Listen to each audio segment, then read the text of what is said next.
For number 10, check development length and clear bar spacing.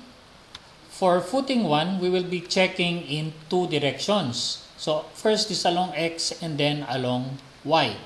Ibig sabihin nung along X, itong mga reinforcing steel bars which is parallel to the strap. Ang concern dito ay yung DBX1 tsaka NX1.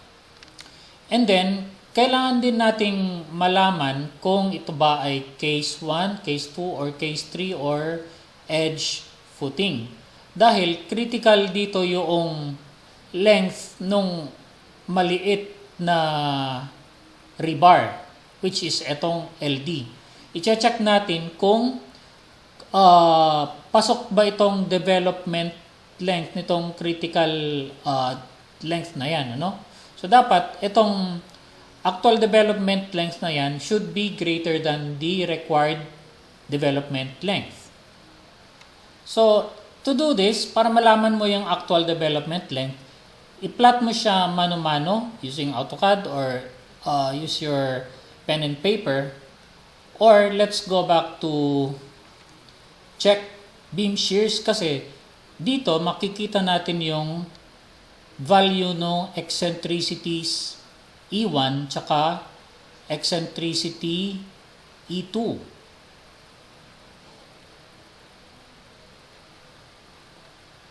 Ayan. Okay? So yung E1, yan ay para sa column 1, E2 is for column 2.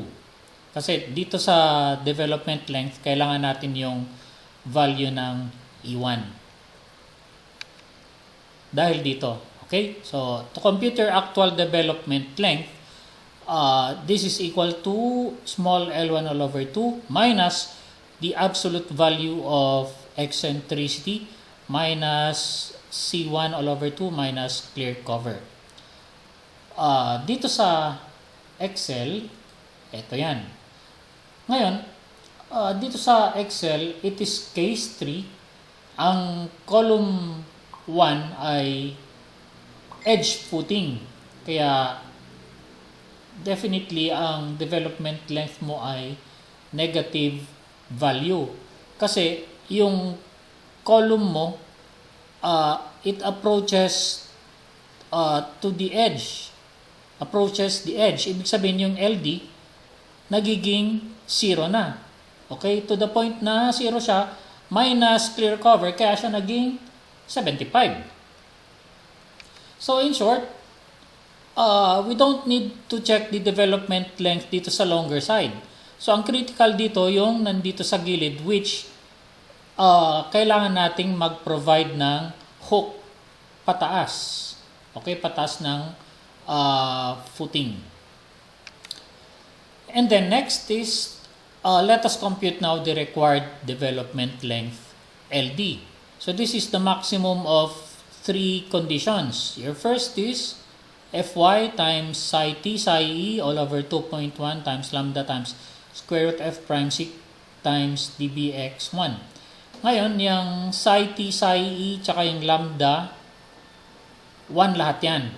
However, yung 2.1, papalitan mo yan ng 1.7 kung ang diameter of bar mo is greater than or equal to 25 mm. Kaya, dito sa Excel ko, 25 mm yan, ang mga bar diameter. Kaya, ang gagawin ko dito, instead na 2.1, gagawin ko itong 1.7. So, next is 300 tsaka 0.06 dbx1 fy. And you get the maximum among these 3 conditions. Yan yung required development length, which is ito, 783.2. Okay, so nag-fail tayo ngayon dahil ang development length natin is way lesser than your required LD. Ngayon, in this case, kailangan nating mag-provide hook. So, to provide hook, gagamit tayo ng 180 degree bend. which is ganito yung hook. Ano, meron siyang, ito yung 180 degree hook. Yan. So, binaluktot mo yung dulo ng footing rebars ng ganyan, 180 degrees, and then, yan. Ngayon, kung hindi kailangan ng hook or hook is not necessary, then, ganyan lang siya. Straight bars lang. Okay? So, ang computation ng development length now is magdadagdag tayo ng pi, r, tsaka e. Take note na itong e, hindi yan yung eccentricity dito. Ano?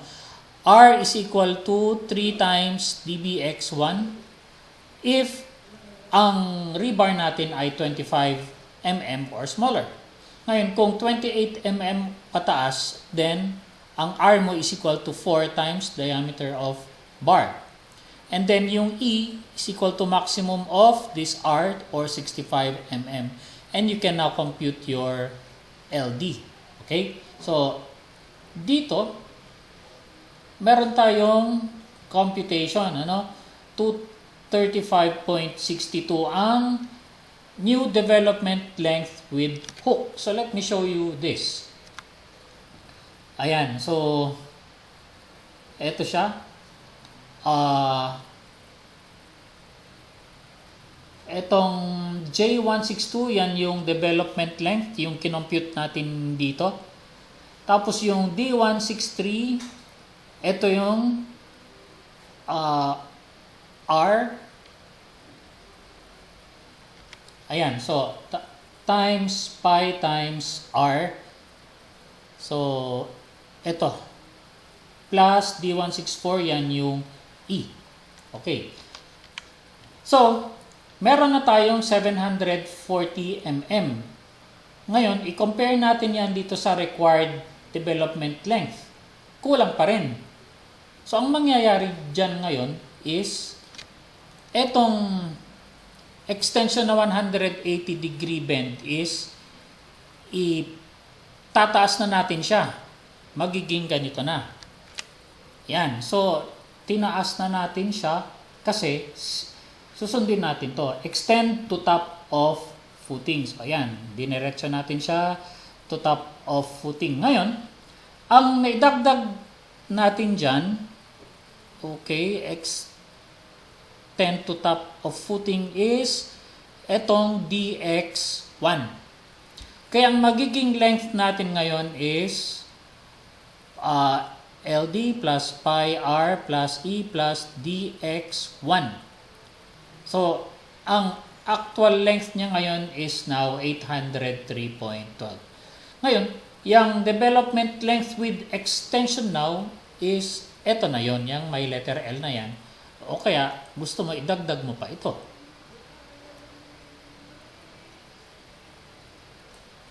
Yan. So, yan na ang bagong development length. Okay? Next. Kung ayaw pa rin, since in-extend mo na, magdagdag ka na ng extra length. Yan. Ngayon, yung extra length na yan, ito yun actually. So, yan siya. So, add extra length. Ngayon, yung idinagdag ko na extra length, let's say 50 mm or 2 inches, kulang pa rin. 3 inches or 75 mm, yan. So, okay na.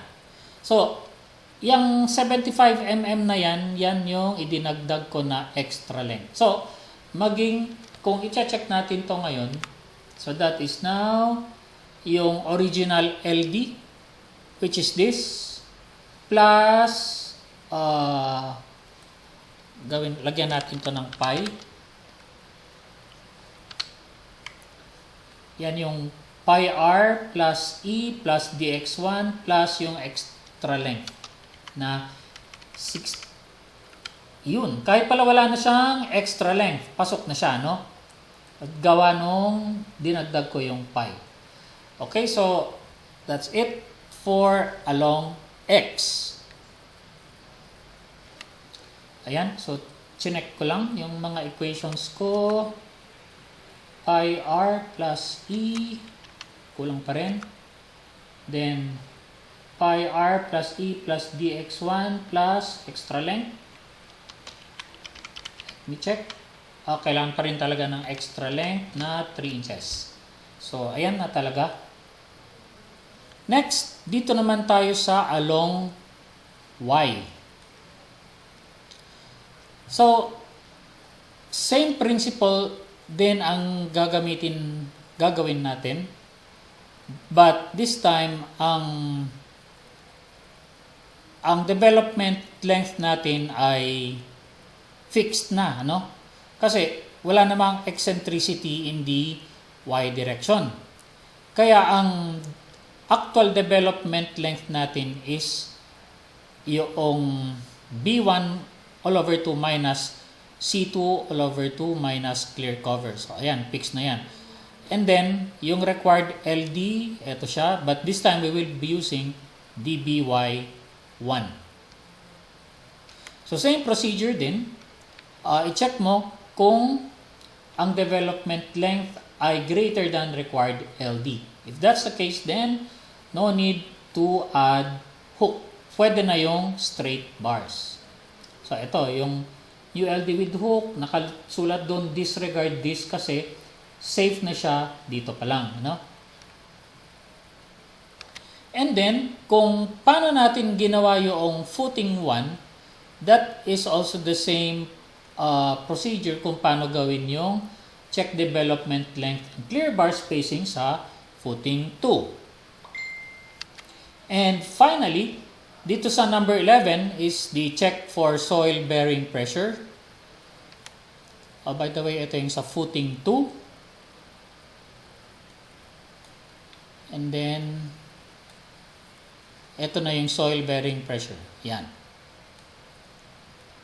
So, we will compute the soil bearing pressure for 2 footings. Now, let's look at footing 1. Meron tayong tatlong i-check, no? Gross soil bearing pressure, net soil bearing pressure, tsaka effective soil bearing pressure. So, sa gross soil bearing pressure, i-add natin lahat, okay? Pati yung eccentricity. However, dito sa footing 1, summation P1 lang, tsaka yung involved na footing 1. Okay, so this is equal to summation P1, B1, L1, T1, unit weight concrete, plus B1, L1, unit weight of soil, times thickness of the soil above footing 1, and the weight of surcharge, divided by the footing area. And then, the pressure contributed by the eccentricity. So, ang factor of safety natin is your Q ultimate divided by Q, which is yung sinolve natin kanina.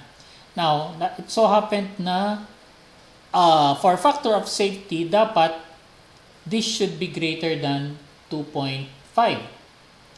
Ngayon, punta tayo dito. So, yan yung Q.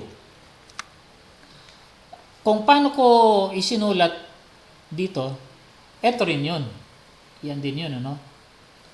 Ngayon, lumalabas na if with, eto yung Fs, so naging Qu divided by D183, which is this, lumalabas na 1.2.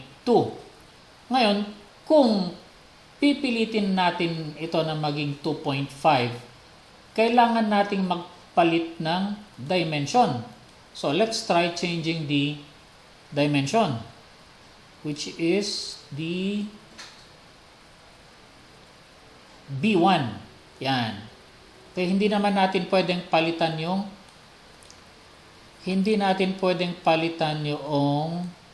L1 kasi na-assume natin na property line ito, no? So, hindi tayo pwedeng lumabas, hindi tayo pwedeng umaba. Etong B1 lang ang pwede nating i-adjust. So, see what happens? Gagawin ko tong, let's say, 3 meters. Yung factor of safety, dapat tataas to ng konti. Yan. So, naging 1.3. Fail pa rin. Gawin ko tong 5. fail pa rin. Gawin ko tong 7. Yan, doon pa lang siya magpapas. Pero, payag ba yung may-ari na 7 meters yan? No way. So, ibabalik ko na siya sa dati. Yan. Ngayon, pwede kong sabihin na i-maintain ko yung